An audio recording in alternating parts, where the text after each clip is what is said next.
Orang kalau ngerti proses kodifikasi Quran pasti tahu. Ketika masuk ke semua negara pasti berbeda. Al-Fatihah menjadi Al-Fatihah. Dan ini yang dialami oleh Bapak Presiden Republik Indonesia. Iya, makanya Al-Fatihah. Itu. Ya Hayyu Ya Qayyum menjadi Ya Kayyuku Ya Qayyum. Rabbil Alamin kayaknya punya huruf Ain, nggak punyanya Ngo, keluarnya Rabbil Ngalamin. Nggak punya dot, punyanya lo, maka Ramadan keluarnya Romlan. Begitu dibaca orang Bali sangat susah karena orang Bali nggak bisa bilang tok, bilangnya tok.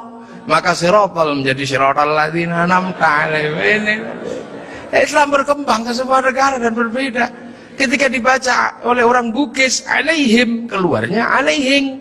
Karena orang Bugis kalau bilang n jadi eng, kalau bilang eng jadi n. Makanya ada dulu mantan Kabulok bernama Beduamang, itu berasal dari Abdurrahman. Nah itulah makanya kemudian Islam bergerak. Nah lantas apa? Lantas terciptalah sebuah ilmu untuk bagaimana orang di seluruh dunia Islam mampu membaca Al-Quran. Dibikinkanlah sebuah ilmu yang dikasih judul At-Tajwid fi Qiraatil Quran, yang nulis Abu Ubay Qasim bin Salam. Orang akan tahu. Nah ini generasinya para ulama, dan yang paling besar yang mungkin Bapak Presiden sudah pernah saya sampaikan, tapi ingin saya sampaikan lagi biar kita tidak lupa. Ada perubahan besar ketika masuk ke tanah Nusantara, di mana waktu itu tanah Nusantara sangat susah dimasuki Islam. Kenapa? Ini bangsa sudah sangat beradab. Bangsa ini bukan bangsa kecil. Tahun 1222 ke atas sebelum tahun 1300 sudah mampu menaklukkan Mongolia, sebuah kekuatan internasional yang menaklukkan Eropa, menaklukkan Arab, mampu ditaklukkan oleh kekuatan Nusantara yang namanya Singasari. Makanya hal itu bisa kita lihat betapa kita bangsa punya tinggalan-tinggalan yang luar biasa. Orang Arab punya alat musik yang namanya terbang, terbuat dari kayu dan kulit. Orang Eropa punya alat musik yang namanya gitar, terbuat dari kayu dan tali. Tapi orang Nusantara, salah satu alat musiknya adalah gamelan, terbuat dari logam. Hanya bangsa yang menguasai ilmu pertambangan yang maju dan penguasaan metalurgi yang mapan mampu membuat alat musik dari logam. Dalam cerita-cerita besar, kita juga punya cerita besar yang sama.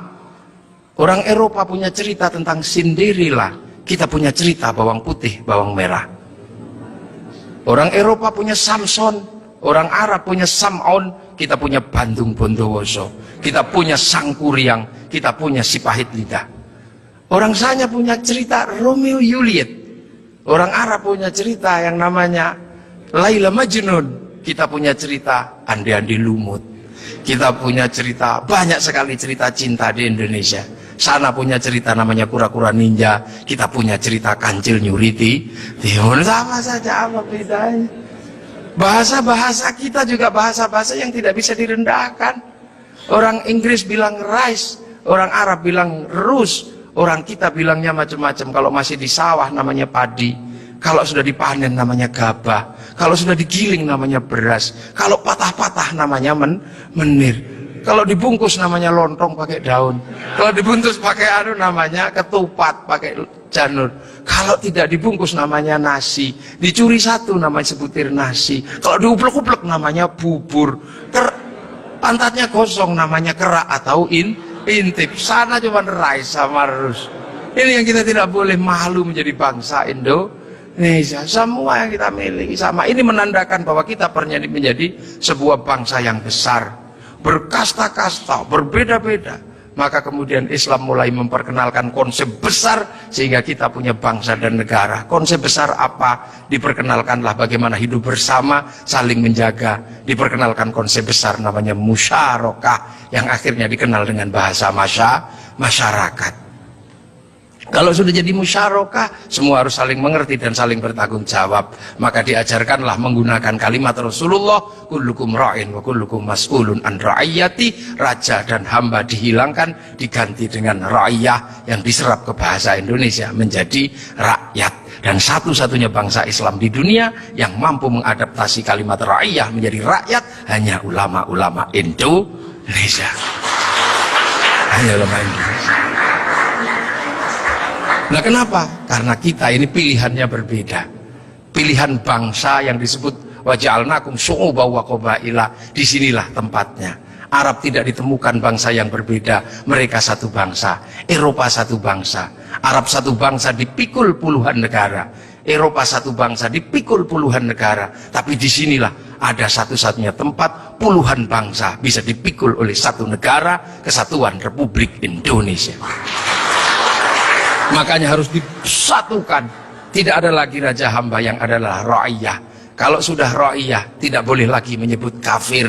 Kenapa? Karena kafir adalah orang yang menentang Allah dan memusuhi kaum muslimin. Kalau sudah hidup bersama namanya dhimmi. Kalau sudah saling bertanggung jawab namanya ra'iyah. Maka ketika para ulama sudah menyebut kita dengan sebutan rakyat, jangan lagi kau turunkan derajat ra'iyah menjadi derajat kafir. Maka tidak ada lagi kata kafir di Indonesia, karena sudah ra'iyah atau rakyat. Ini kenapa para ulama sepuh tidak ada yang menyebut kafir. Kemudian ra'iyah kalau berkumpul diajarkan bagaimana hidup bersama, berbahagialah, berbicaralah dengan baik-baik. Maka konsep yang ditawarkan adalah wasyawirhum fil amri. Maka kemudian ra'iyah yang hidup bersama dan berbicara secara bersama disebut musyawarah. Kalimat wasyawirhum fil amri. Kemudian kalau bermusyawarah jangan menang-menangan sendiri, berbagilah, saling bertoleransi. Maka kemudian lahirlah konsep besar, konsepnya disebut tafassahu fil majalis. Maka kemudian muncullah istilah majelis. Dan ketika para ra'iyah mengangkat pemimpin, harus seluas cakrawala yang pernah diajarkan Allah, wasi'a kursiyyus samawat. Maka kedudukannya adalah bernama kursi. Ada kursi presiden, ada kursi DPR, ada kursi menteri. Karena daerah ini yang membangun adalah para wali, maka kawasan ini disebut wilayah. Kalau saya mau tanya, di mana negara dengan konsep dasar keagamaan Islam yang mampu membangun sebuah struktur negara hari ini, itu ada di Indonesia. Maka jangan kau sebut negeri ini negeri tauhid, karena ra'iyah, musyawarah, termasuk kursiyun, termasuk majelis, termasuk wilayah, bukan menjadi bahasa orang nongkrong, tapi ini adalah bahasa resmi negara yang tertuang dalam Undang-Undang Dasar Negara Republik Indonesia tahun 1945. Dan inilah yang membuat kita, makanya insya Allah kita ini akhirnya alhamdulillah, kita akhirnya tahu, oh ternyata kita ini pengikut Rasulullah, tapi bukan pada pangkat sahabat, bukan pun pada pangkat tabi'in, tapi kita pengikut Rasulullah pada pangkat muridnya para ulama. Makanya biasa saja kadang di sini kayak gini, kita diajarkan bagaimana hidup bersama, karena kita wal jamaah Indonesia. Makanya Bapak Presiden waktu kecil pasti dengar orang di Jawa sana kalau sholat duhur mestinya 11:30, Pak Pratik ya, itu bisa mundur sampai 1:30. Kenapa? Karena jamaahnya masih ada di sawah. Terus Allahu Akbar, Allahu Akbar, sambil nunggu. Lantas pujian Robana, Robana, datang. Ada tombowati karena capek nunggu, pegel, sampai ada diuruki anjang. Itu cara di sini. Terus sholat. Nah sholat di sini Allahu Akbar. Karena sinyalnya jauh, kita ini pemancar lokal. Biasa sinyalnya suka hilang kan. Allah Akbar. Ada bakso gitu, ding ding, sinyalnya hilang. Bakso gitu. Nah ini Indonesia. Makanya karena sinyal yang hilang, habis itu para ulama mengajarkan kalau kepalamu bocor seperti itu, nggak inget Allah, inget apa, udahlah kalau habis sholat ditambal.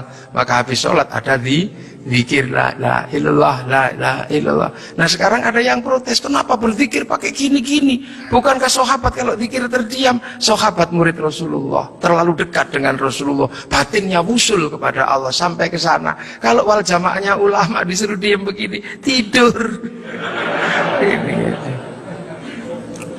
Nah puasa juga sama. Orang Indonesia kalau puasa nggak terlalu khusyuk karena keluar rumah ada belimbing, ada jambu.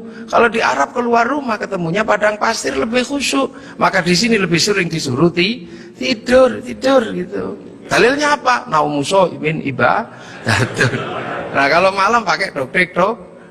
Setelah itu halal halal. Haji juga sama, nggak bisa langsung ke sana Pak Presiden. Antrinya 25 tahun. Makanya orang sini capek nunggu.